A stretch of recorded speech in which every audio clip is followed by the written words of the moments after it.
Welcome back everyone. पिछले part में हमने देखा था कि यूरोप इंडिया तक समुद्री रास्ता ढूंढ रहा था। पुर्तगीज़ सबसे पहले आए, फिर 1600 में क्वीन एलिजाबेथ वन ने ईस्ट इंडिया कंपनी को चार्टर दिया। 1608 में कंपनी सूरत पहुंची। 1612 में ट्रेड की परमिशन मिल गई। बॉम्बई, मद्रास और कैलकाटा जैसे ट्रेडिंग सेंटर्स इस्टेब्लिश हो गए और 1740 तक इंडिया से इतना पैसा कमाया जा रहा था कि ब्रिटेन की टोटल रेवेन्यू का लगभग 10% यहीं से आ रहा था। लेकिन अब सबसे इम्पॉर्टेंट सवाल, आखिर ब्रिटिश इंडिया ही क्यों आए? दुनिया में और भी मुल्क थे, तो फिर इंडिया ही क्यों? चलिए इसका जवाब ढूंढते हैं। स्टूडेंट्स, एग्जाम में ये बहुत फेवरेट क्वेश्चन है। Why did the East India Company come to India? और इस क्वेश्चन को याद रखने का सबसे इजी तरीका है 3 रीजंस: इकोनॉमिक, पॉलिटिकल और रीजनल। यानी ये 3 हेडिंग्स याद हैं तो पूरा आंसर याद है। सबसे पहला रीजन, मनी। सिंपल सी बात है, बिजनेस का सबसे पहला गोल होता है प्रॉफिट। और उस ज़माने में इंडिया दुनिया के सबसे अमीर रीजन्स में से एक था। यहाँ के स्पाइसेस यूरोप में सोने के भाव बिकते थे। Black pepper, cinnamon, cloves, silk, cotton, fine cloth, metal work, सबकी यूरोप में ज़बरदस्त डिमांड थी। आज अगर कोई आईफोन लॉन्च हो जाए तो सब उसके पीछे भागते हैं। उसी तरह उस वक्त यूरोप इंडिया के स्पाइसेस के पीछे भाग रहा था। इंडिया उस जमाने का लग्जरी शॉपिंग मॉल था। लेकिन सिर्फ फिनिश गुड्स ही इंपॉर्टेंट नहीं थे। ब्रिटेन में इंडस्ट्रियल रेवोल्यूशन का दौर शुरू हो रहा था। फैक्ट्रीज को रॉ मटेरियल चाहिए था और सबसे इंपॉर्टेंट रॉ मटेरियल था कॉटन। इंडिया कॉटन का बहुत बड़ा प्रोड्यूसर था। ब्रिटिश फैक्ट्रीज इंडिया का कॉटन लेती थीं और उससे कपड़ा बनाकर फिर वही कपड़ा इंडिया में बेच देती थीं। यानी रॉ मटेरियल भी इंडिया से, मार्केट भी इंडिया, लेकिन प्रॉफिट ब्रिटिश का। इससे अच्छा बिजनेस मॉडल और क्या हो सकता था? एक और रीज़न था, पॉपुलेशन। इंडिया की पॉपुलेशन बहुत ज़्यादा थी और जहाँ ज़्यादा लोग हों वहाँ ज़्यादा कस्टमर्स होते हैं। ब्रिटिश मर्चेंट्स समझ गए थे कि इंडिया सिर्फ सामान खरीदने की जगह नहीं, बल्कि सामान बेचने की भी बहुत बड़ी मार्केट है। और जब मार्केट भी मिल जाए और रॉ मटेरियल भी, तो बिजनेसमैन को और क्या चाहिए? और सिर्फ बिजनेस ही नहीं, सिक्योरिटी भी। कंपनी को अपने ट्रेडिंग सेंटर्स की हिफाजत के लिए आर्मी चाहिए थी, लेकिन ब्रिटेन से सोल्जर्स लाना बहुत महंगा पड़ता।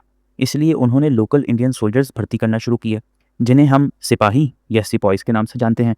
उन्हें कंपैरेटिवली कम तनख्वाह पर रखा जाता था और धीरे धीरे कंपनी की प्राइवेट आर्मी दुनिया की सबसे बड़ी प्राइवेट आर्मीज में से एक बन गई। सोचिए, एक प्राइवेट कंपनी अपनी खुद की आर्मी रख रही है। ये सिर्फ बिजनेस नहीं था, ये फ्यूचर एम्पायर की प्रिपरेशन थी।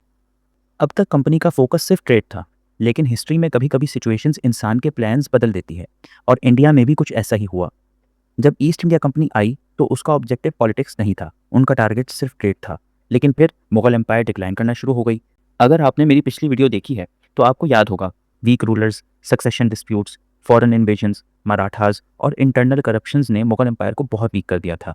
यानी इंडिया में कोई स्ट्रॉन्ग सेंट्रल गवर्नमेंट नहीं रही थी। और हिस्ट्री का एक गोल्डन रूल है, जहाँ पावर का वैक्यूम होता है वहाँ कोई ना कोई उसे फिल ज़रूर करता है।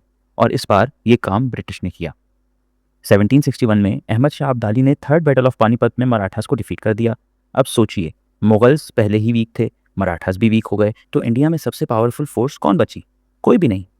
और इसी पॉलिटिकल इंस्टेबिलिटी ने ब्रिटिश के लिए रास्ता और आसान कर दिया। कंपनी ने सोचा, अगर रूलर्स इतने ही डिवाइडेड हैं तो सिर्फ ट्रेड ही क्यों करें, रूल भी तो कर सकते हैं।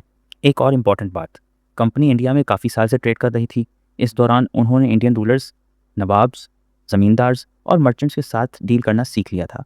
उन्हें पता चल गया था किससे दोस्ती करनी है, किसको पैसा देना है, किसको सपोर्ट करनी है और किसको एक दूसरे के खिलाफ खड़ा करना है।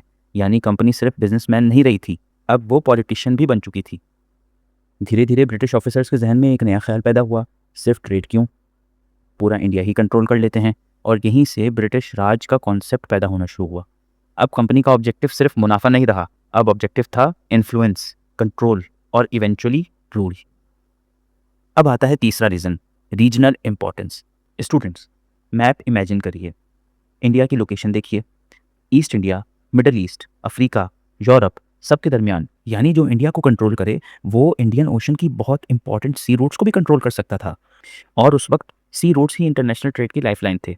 ब्रिटिश रॉयल नेवी दुनिया की स्ट्रॉन्गेस्ट नेवीज में से एक थी।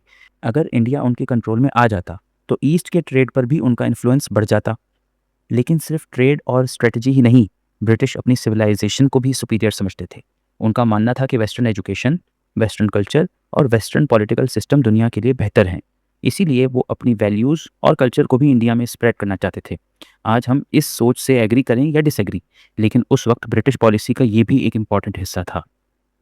तो स्टूडेंट्स, अगर हम पूरी डिस्कशन को समराइज़ करें, तो East India Company 3 major reasons की वजह से आई। इकोनॉमिक रीज़न्स, पॉलिटिकल अपॉर्चुनिटीज़ और रीजनल इम्पोर्टेंस। लेकिन एक और इंटरेस्टिंग सवाल पैदा होता है, अगर इंडिया इतना बड़ा था और इतने पावरफुल रूलर्स भी थे, तो फिर एक प्राइवेट कंपनी ने पूरे सबकॉन्टिनेंट को कंट्रोल कैसे कर लिया? क्या सिर्फ उनके पास अच्छी आर्मी थी या उनके पास कोई और सीक्रेट स्ट्रेटजी भी थी? यही हम अगले पार्ट में देखेंगे, जहां हम बात करेंगे why were the British able to take control of India. और बिलीव मी, ये चैप्टर पाकिस्तान स्टडीज़ के सबसे इंटरेस्टिंग चैप्टर्स में से एक है। मिलते हैं नेक्स्ट वीडियो में। अभी के लिए अल्लाह हाफिज़। वीडियो अच्छी लगी हो तो लाइक करें, शेयर करें और सब्सक्राइब करें हमारा चैनल और सीखते जाएं।